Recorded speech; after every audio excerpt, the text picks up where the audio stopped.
Hey there, it's Ravit and Murray again on the Nasty Divorce Podcast. We are not lawyers or therapists. Just to remind you, we are two divorced parents on a mission to demystify nasty divorces, understand how and why nasty divorces are becoming an epidemic, discuss problems we see in today's divorces, along with provide solutions. Today we are talking about epic parenting fails. I'm sure Murray's already laughing. We've all made mistakes in one way or another. The problem is that in nasty divorces, the problems escalate, and the little minor issue can turn into a blowout war that can take weeks and months and years because people are still hanging on to their anger and animosity, and that's what really affects the families far and wide and the children at the end of the day. So we kind of want to lighten up the load a little bit today and discuss a couple of stories that we have and we've experienced, and just take a look at it to see whether it's really worth it to turn it, a tiny issue into a gigantic battle that costs thousands of dollars, or is it something that you can turn around and laugh at the end of the day? So Murray has a very funny story, which he told me a couple of years ago. And ever since he's told me the story, I am dying of laughter, not at him, but more at the story itself, because I can understand how it was really serious when it was happening, and I can imagine, the scenario. But at the end of the day, the fact that we're laughing about it just makes it that much more fun. So Murray, go ahead and tell us your story. Well, this is my peanut butter sandwich story we're alluding to, right? That's right. Oh, that's fine. One day, my two sons, Brad and Darren, were, I guess, 8 and 9, let's say, Okay. 8 and 10. And they were home for lunch, Mm-hmm. and I decided they were going to have pea soup and peanut butter sandwiches for lunch. Okay. The pea soup went fine, although I must say that even today, Darren will say, I don't really like pea soup because of what you used to do to it. I said, well, what did I do to it? He said, well, you add stuff. And I did. I'd add a little hot sauce, and I'd add ham, Okay. and I You kind of made it up as you went along. yeah, but pea soup was the base of it. Right? Okay. As for the peanut butter sandwich, I made a peanut butter sandwich. I made each a peanut butter sandwich, and they were very active when they were young, Mm-hmm. and they were boys, and they were just always talking and everything. But on this particular day, not a peep was coming out of either of them as they sat there for their lunch. And I eventually was wondering what was going on because I was doing other stuff while they were eating for the 45 minutes they had for lunch home from school. And I just walked back into the kitchen. I said, what's going on, guys? And they both looked at me with a funny look. And whatever that funny look was, I couldn't ascertain. It was just they wouldn't talk. And I realized quite quickly, it's not that they wouldn't talk, it's that they couldn't. Because the peanut butter had glued their mouths shut. And what's wrong? And it was Darren that was he glued it, and he just couldn't get the words out. And I realized, oh my God, he can't talk. And so I had to get my little finger and kind of pry open their mouths, and then have them get rid of Scoop it out. what was. Oh my God. No, but honestly. So, I realized very quickly that apparently peanut butter sandwiches not include an inch of peanut butter and then 2 pieces of bread. So it was a life skill, and I learned it, and I pass it on now. Do your boys remember this story? Oh my God, yeah. Oh, do they? Yeah, and they laugh about it now. And of course, they have children, so they. So their children probably know about it. Yeah, they know about it. And so know that, as a matter of fact, my granddaughter the other day asked me, he said, "Tell me the peanut butter story. What'd you do to Dad?" And I didn't do anything to him. I mean, it wasn't active anger or anything like that. But I must admit, I put in too much peanut butter. You're funny, Grandpa.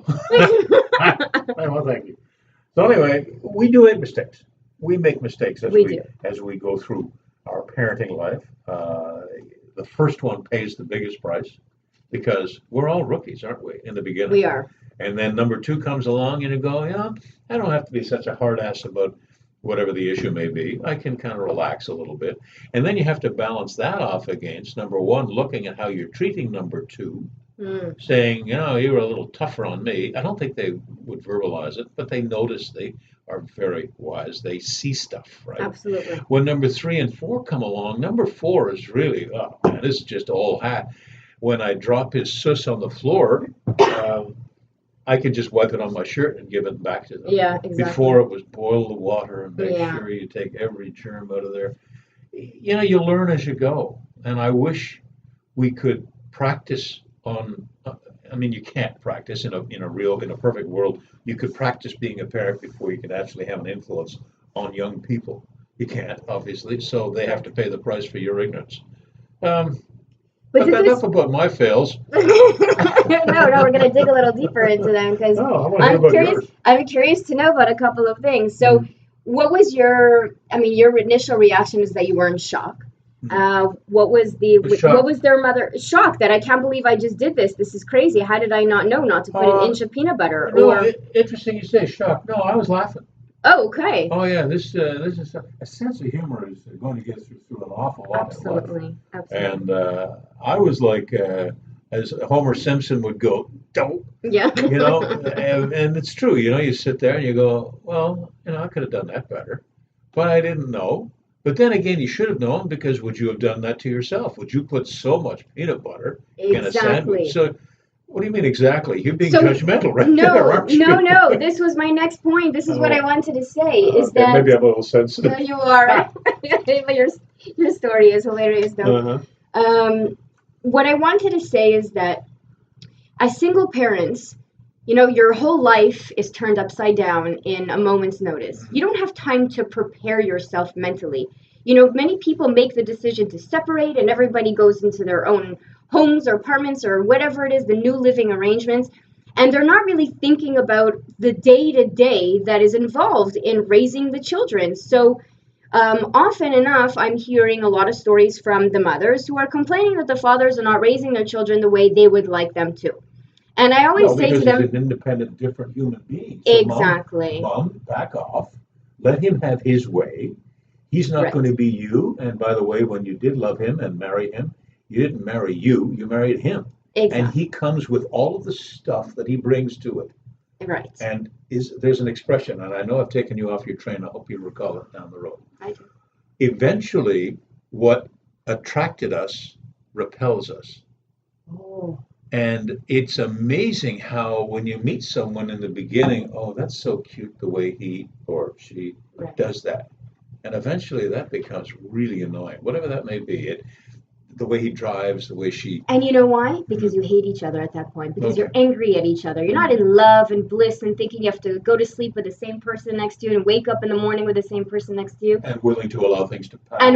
Exactly. Yeah. So then why is it that, you know, some parents are making such a big deal out of things? Now, there are certain stories that I hear, for instance, that the father took the children out to the beach and the mother reminded him to put on sunscreen 3-4 times during the day because it's very hot and then the UV rays are very strong, and he didn't.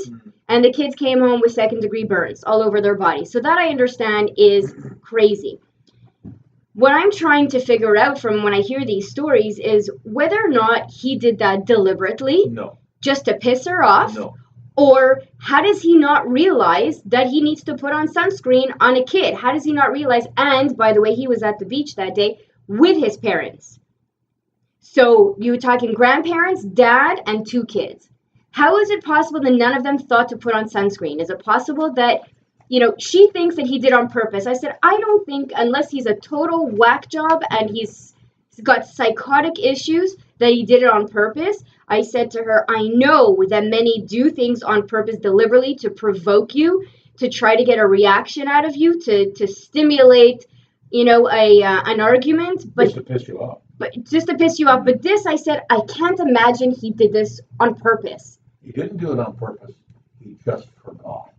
I know that'll raise a lot of eyebrows and all that, as it did just in you. But it is possible that you can get into your day at the beach and you're playing and you're goofing around in the water, or you're whipping the frisbee around, or you're just laying there. And whereas a mother has this way of doing things, dad is kind of like more let's say relaxed. It's kind of like, that's a little sunburn. It's all right. Don't Like worry he's gonna about it. survive it. Nothing's gonna happen to him. And may I suggest that Mom, when they were an item, it wouldn't have been that big a deal. She would have kind of maybe accepted, yeah, it's just a burn. All right, well, here's some whatever you put on it to make it better. But now that we're divorcing, oh Oh, God, you are and such a retard. all the emotions are escalating. Yep. All the all the swear words are coming out. And ego comes into it too. And ego, Oh. exactly. So, if we look back at all the stories, and boy, do I have a whole bunch of stories. Oh, tell me. I will, but there's one that actually recently happened. I started laughing because I knew that we were recording this, and I said, oh, I gotta tell Murray this story because if it was the other way around, he would love it.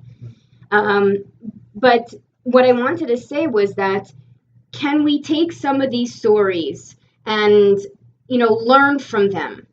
Right? So if, for example, there's the typical Sally's pink shoes story, right? And just to remind some of you who maybe have not heard this story, there is two parents. So mom gives dad Sally's pink shoes for the weekend, for his weekend visit.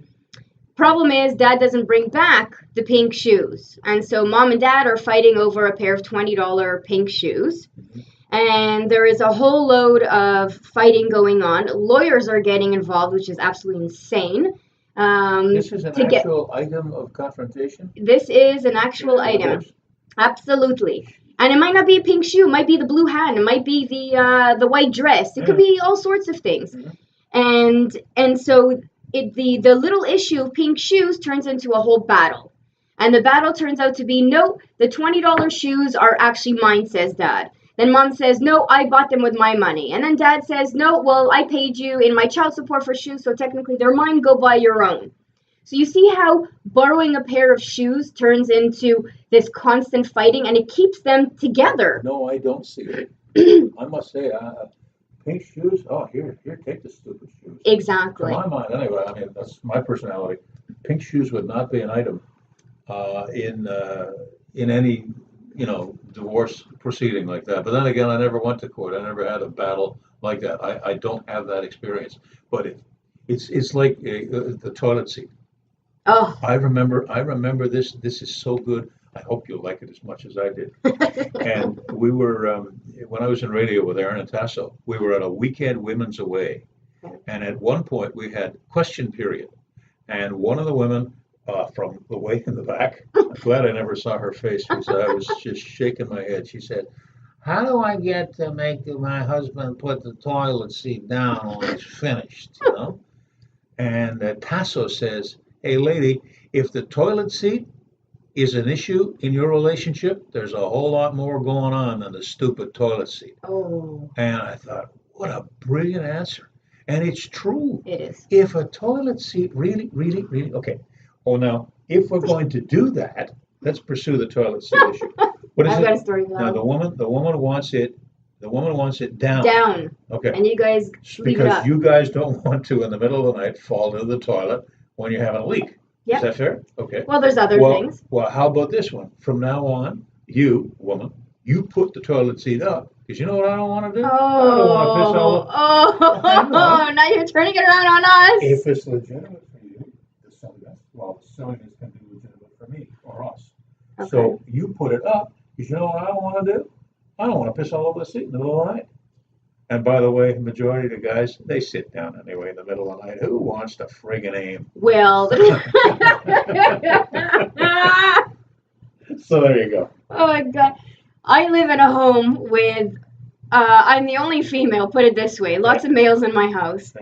And not in my current house, the house that I had before, we had one bathroom to share. And it was the pits. I absolutely hated it. Not because the toilet seat there was the up-down issue. It was always down, but there was always pee on the seat. So I would sit on it and ended up getting pee all over myself, and I used to scream because the thought of it is disgusting. Okay?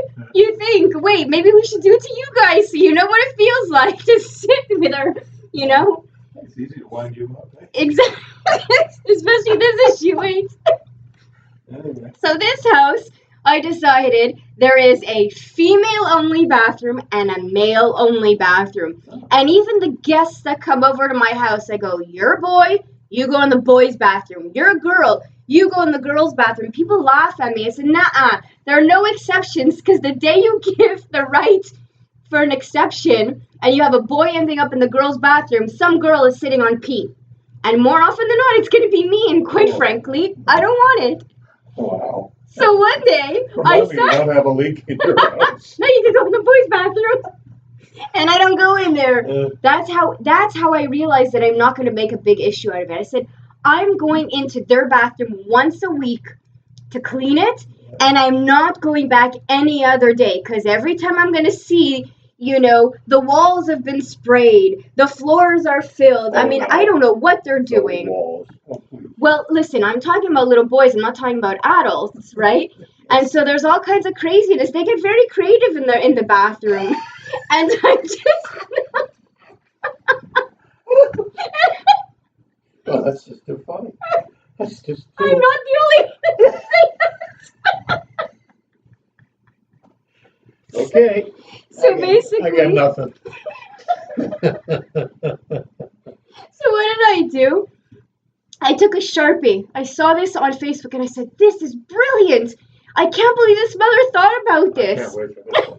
So I took a Sharpie one day and I wrote on the inside of the cover of, the cover. Yeah. So on the lid, I wrote, if you pee on this seat, I will clean it with your toothbrush. Oh, Love, Mom. you did. I swear I did it. And I said, I wonder how they'd react, because I had told them hundreds of times, guys, aim inside. You know when you play bow and arrow, you kind of have to aim inside. It's not the outside. This is not a game. There's no fish here who want your urine on the floor. And I even had them clean the toilets a couple of times just for them to realize how gross it is. But that didn't work. So when I wrote it out in Sharpie, I waited for the first one to go to the bathroom. And so you see, I heard there was like a delayed reaction, like they're sitting and reading it. And then they scream out, Mom, you're crazy! They said it. So what did my little one do? My little one goes and hides his toothbrush. And he says, now you can't clean it with my toothbrush because it's gone. That's great. And By the way, had you ever given any thought to the fact that they might have found that really funny? They did. They find me very funny. They think I'm very sarcastic. But as they're standing there relieving themselves, and all of a sudden they're reading what you've written. Yeah. If they start to laugh, guess what's going to happen to their... Oh, no, it's going to start sprinkling everywhere. Spraying everywhere because they're laughing so hard. But at that point, after you've seen it a couple of times, you're not paying attention to it anymore. Like men, just don't pay attention to what's in front of them. Oh, nicely said. Oh. I got that one. But they got the hint. Yeah. Oh, So I had another parenting fail last week. Okay. And it wasn't so bad, but it could have turned out to be like a really scary situation. Oh, do tell. So my son has a whole bunch of parties coming up, and I got an invitation, and I put it down on my phone as for last Sunday from 9 a.m. to 1 p.m. And I remember the invitation was an Evite, and I kind of just plugged it into my phone. And so Dad goes and brings my son over to the party, and they call me at 9:01 saying, either we're at the wrong place or it's the wrong time because nobody's here. And I said, no, it's impossible. And I'm like literally half asleep. I'm checking my Evite. Turns out I wrote down the wrong date. Oh boy, that could have turned out to be World War, what are we at now? Maybe 72 at this point. But luckily it didn't, and it was a lot of like, speaking under, but I heard enough of it, and I understood that, wow, you know what, I guess I can also make mistakes. And this probably stunned you too, that you, oh my goodness, I can make mistakes. Well, I'm being sarcastic. so I know, I know I'm perfect, but I also am sarcastic when I say that. But luckily, we were able to get out of this alive, and not turn this into a big story. And actually, I dropped him off at the party yesterday. And when he spoke to his dad, and he says, so Mom didn't get the date wrong this time? Good. Hey, you go. No, this time she got it right. Sense of humor, see? Exactly. So that's the whole idea. The whole idea is that it turns into something like, don't, over and exaggerate stories. Part of the getting divorced is learning to co-parent. And one of them is realizing that you can't change the other person. You can't control how they react. And you have to understand that as a single parent, there is a learning curve involved. And you have to give the other person the time to learn, to adjust, to adapt, to realize, whoa, I have to take care of kids on my own now. Especially for the men. I don't have my wife doing everything and planning everything and shopping and planning all the meals.